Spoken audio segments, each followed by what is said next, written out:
दोस्तों नमस्कार। एक बार फिर से बातचीत की श्रृंखला को आगे बढ़ाते हैं। इस बार हम लोग बात करते हैं जाति जनगणना पर। हमारे यहाँ जो आरक्षण लागू है वो ब्रिटिश पीरियड यानी 1931 में जो जाति जनगणना हुई थी उसी के आंकड़ों के आधार पर आरक्षण लागू किया गया था। और 2011 में भी जाति के आंकड़े इकट्ठे किए गए थे, लेकिन सरकारों की हिम्मत नहीं पड़ी कि उसको किस तरीके से बताया जाए। वैसे भी हमारे यहाँ राजनीति में जाति की भूमिका को देखते हुए एक सफल नेता वही होता है जो अपने पक्ष में सोशल इंजीनियरिंग कर ले। और सोशल इंजीनियरिंग का मतलब है कि जातियों को अपने पक्ष में कैसे कर लेता है। तो अगर आप देखेंगे तो सफल सोशल इंजीनियरिंग क्या है, तो सफल सोशल इंजीनियरिंग कितनी जातीय समूहों को आप अपने पक्ष में जोड़ लेते हैं। और कोई जाति आपके पक्ष में जुड़ेगी कैसे, तो हर जाति का अपना एक नेता है जो अपनी जाति में अपने लोगों को डरा के रखता है कि भैया मेरे साथ रहो, नहीं तो तुम्हारी खैर नहीं है। इस पार्टी में जाओगे तो तुम्हारी बैंड बज जाएगी। और वो नेताजी अपने लिए मंत्री पद सुरक्षित कर लेते हैं, क्योंकि जात के आधार पर अच्छा खासा वोट तो मिल ही जाता है। और बड़ी पार्टियों को ब्लैकमेल करने का ये जाति संगठन और पार्टियां जो है एक बड़ा माध्यम बन जाती है। हमारे उत्तर प्रदेश में देखिए बहुत से ऐसे जाति आधारित दल हैं जो खुद एक भी सीट नहीं जीत सकते हैं, लेकिन किसी पार्टी को हराने जिताने में उनकी भूमिका बहुत महत्वपूर्ण है। ऐसे में कोई कितनी भी बड़ी पार्टी हो, इन जातियों की भूमिका से बच नहीं सकती है। तो उसे ले दे के समझौता करना ही पड़ता है और लेन देन करके ही किया जाता है। तो चलिए फिर वही आरक्षण के मुद्दे पर आते हैं। तो हमारे यहाँ आरक्षण ऐसा मुद्दा है कि इस पर किसी की बोलने की हिम्मत नहीं है, क्योंकि जैसे ही इस पे आप बात करेंगे तो आपकी बैंड बजनी निश्चित है। तो आरक्षण के पक्ष में दो तरह के लोग हैं। लोग क्या, जातीय समूह है और जाति से संबंध रखने वाले हैं। तो पहला है आरक्षण के समर्थन में। आरक्षण के समर्थन में वो वर्ग या जातियां रहती हैं जिनको आरक्षण का लाभ मिल रहा है, मतलब वो जातियां जो आरक्षित वर्ग में शामिल हैं, ठीक है, वो धुर आरक्षण समर्थक रहती हैं। और वो जातियां जिनको आरक्षण नहीं मिल रहा है वो उसका धुर विरोधी रहती हैं। अब उनका सही गलत विमर्श से कुछ लेना देना नहीं है। किसी के पास कोई आंकड़ा नहीं है कि इतने सालों में आरक्षण से कितना लाभ हुआ, क्या हानि हुआ, ऐसा कोई विमर्श कहीं शुरू नहीं होता है। वैसे भी सफल नेता वही है जो राजनीतिक फायदे नुकसान के हिसाब से विमर्श टालता रहे। और राजनीति में तो निर्णय न लेना सबसे बड़ा निर्णय होता है, क्योंकि आपने मान लीजिए कोई ऐसा निर्णय ले लिया कि आपका सारा राजनीतिक करियर दांव पे लग सकता है, तो इसलिए निर्णय कभी मत लीजिए। ये सबसे सफल नेता होने की निशानी है, जैसा कि हमारे राजनीति में ये लगातार होता आया है। अब आरक्षण को ही लीजिए, ओबीसी, एससी, एसटी, धीरे धीरे इसे जाति डिक्लेयर कर दिया गया। अरे भैया ये जाति नहीं है, इसमें सामाजिक, आर्थिक या फिर जो परंपरागत तरीके से एससी एसटी के लिए खास तौर पर जो उनके साथ भेदभाव, छुआछूत या सामाजिक रूप से जो प्रताड़ना हुई थी उसके बदले उनको आरक्षण दिया गया था। और फिर समय के साथ उनका मूल्यांकन भी होना था कि किस जातीय समूह को। और आपको जान के आश्चर्य होगा, जाति के आधार पर आरक्षण नहीं है। ओबीसी, एससी, एसटी एक लिस्ट है, एक सूची है, जिसमें भारत सरकार समय समय पर समूहों के आर्थिक, सामाजिक, शैक्षिक पिछड़ेपन के आधार पे उन जातीय समूहों को उस श्रेणी में रख भी सकती है और उनको बाहर निकाल सकती है। जैसे मान लीजिए उत्तर प्रदेश में यादव, कुर्मी, ये जातियां, ये क्षत्रिय जातियां हैं, पर मंडल कमीशन और जातीय राजनीति और वोट बैंक के चक्कर में इनको पिछड़ी जाति घोषित कर दिया गया। ये कभी भी किसी भी तरीके से पिछड़ी जाति नहीं थी, मतलब इनका आर्थिक सामाजिक स्तर कभी भी नीचे का नहीं था। लेकिन एक बड़े वोट बैंक को अपनी तरफ करने के लिए इन्हें पिछड़ी जाति का घोषित कर दिया गया। अब देखिए यादव कौन सी जाति होती है? यादव महाभारत के नायकों के वंश से आते हैं, कृष्ण के वंशज हैं, पांडु और कौरवों के वंशज हैं, वो यदुवंशी क्षत्रिय हैं। तो बताइए वो पिछड़ी जाति कैसे हो सकते हैं? इसी तरह कुशवाहा समाज से जब बात करिए तो भगवान श्री रामचंद्र जी के ज्येष्ठ पुत्र कुश जी के वंश से अपने आप को बिलोंग करते हैं। तो बताइए वो कैसे पिछड़े हो सकते हैं? लेकिन वो ओबीसी जाति में आते हैं, ऐसे में तो उनको पिछड़ा बना दिया गया। अब बताइए अभी से केंद्र सरकार ने जो कॉन्स्टिट्यूशनल अमेंडमेंट किया है उसमें उत्तर प्रदेश सरकार कायस्थों को भी पिछड़ी जाति में शामिल करने जा रही है। अब बताइए जब भारत की सारी जातियों को आप पिछड़ा डिक्लेयर कर दोगे तो इनकी आबादी धीरे धीरे 100% हो जाएगी। अभी 27% आरक्षण पिछड़ी जाति के नाम पे मिला हुआ है, अब धीरे धीरे इसमें सभी जातियों को आप शामिल करते जा रहे हो, तब इनकी आबादी तो बढ़ती ही चली जाएगी ना।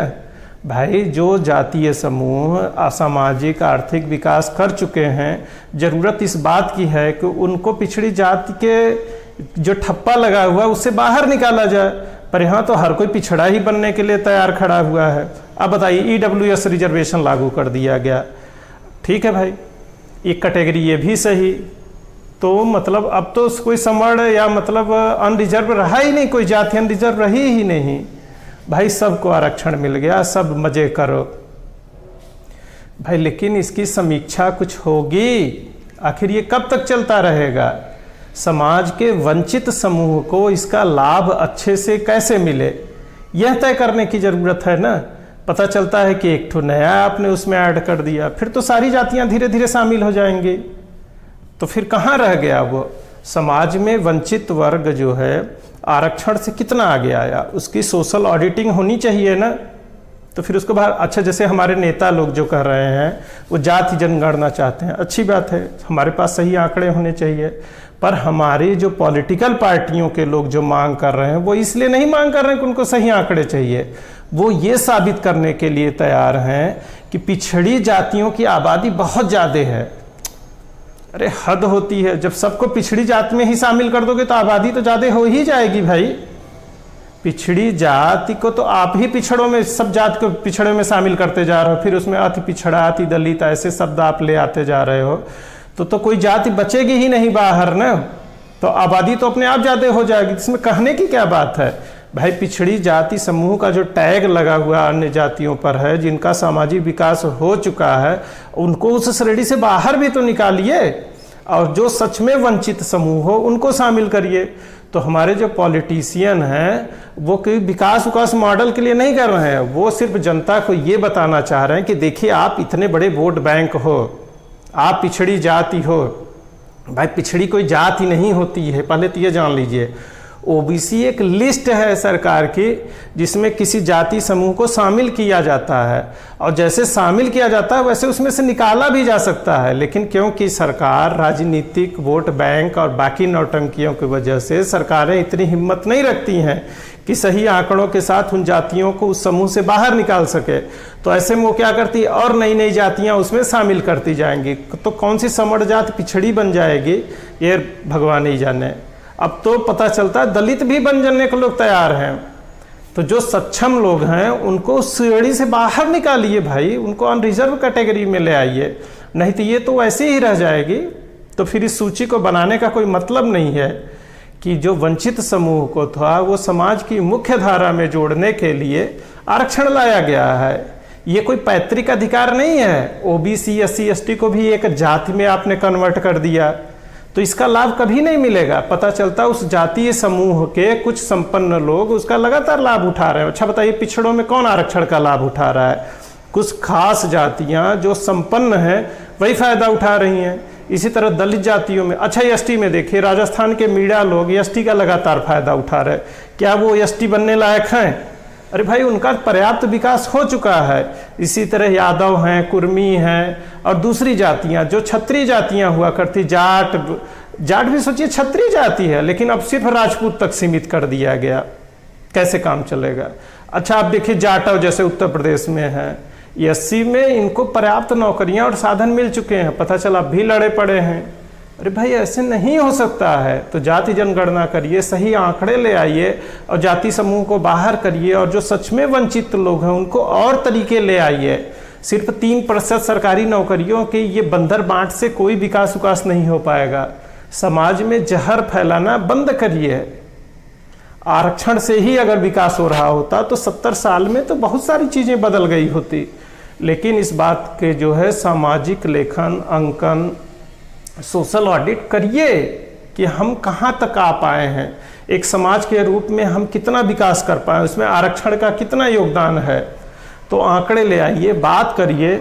अब जिस तरह से आरक्षित समूहों में जातियों को ले शामिल कर रहे हैं, उसी से उस समूह में कुछ जातियों को बाहर भी निकालिए अगर उनका विकास हो गया है तो फिर इस तरह की चीज़ों से को लगातार जो आप कर रहे हैं, इससे समाज को नुकसान पहुंच रहा है। सच्चाई स्वीकार करिए, आगे बढ़िए। अच्छा आप बताइए, स्कूलों में एक निबंध प्रतियोगिता आयोजित करिए और ऐसे जाति समूह से जो आरक्षण का लाभ लेता है उसको कहिए कि इसके विरोध में निबंध लिखे, और फिर दूसरा जाति समूह जो आरक्षण का लाभ नहीं पाता उसके कहिए कि आप इसके समर्थन में निबंध लिखिए। फिर देखिए विमर्श कैसे आगे बढ़ता है। पता चलता है आप जिस जाति से बिलोंग करते हैं वो उसके फायदा या नुकसान में है, तो आप उसी तरह का स्टैंड रखे हुए, उसमें सही गलत से कुछ लेना देना नहीं है। तो वास्तविक विमर्श करिए और आंकड़ों पर बात करिए, तथ्यों को इकट्ठा करिए, क्योंकि 3% केवल नौकरी मिल रही है सरकारी, उसमें 1.5% ही तो आरक्षण से नौकरियां हासिल होंगी लोगों को। फिर वो बताइए वो कहाँ से किस तरह की गरीबी हटा सकता हो, तो वो चंद लोगों के पास ही जाएगी, उससे समाज को कोई फायदा नहीं हो पाएगा। तो चंद लोग वैसे ही सुपर रिच बनेंगे, फिर ये अमीर गरीब की खाई बढ़ती रहेगी, बाकी लोग सिर्फ वोट बैंक बने रहेंगे। तो आंकड़ों का सही आकलन, मूल्यांकन करना बहुत ज़रूरी है। इसके लिए जाति धर्म के भी आंकड़े इकट्ठा करिए और जैसा सच हो वैसा सामने ले आइए और उसका सही विश्लेषण अवश्य किया जाए। तो फिर आज की बात, अभी की बात को यहीं पर विराम देते हैं। नमस्कार।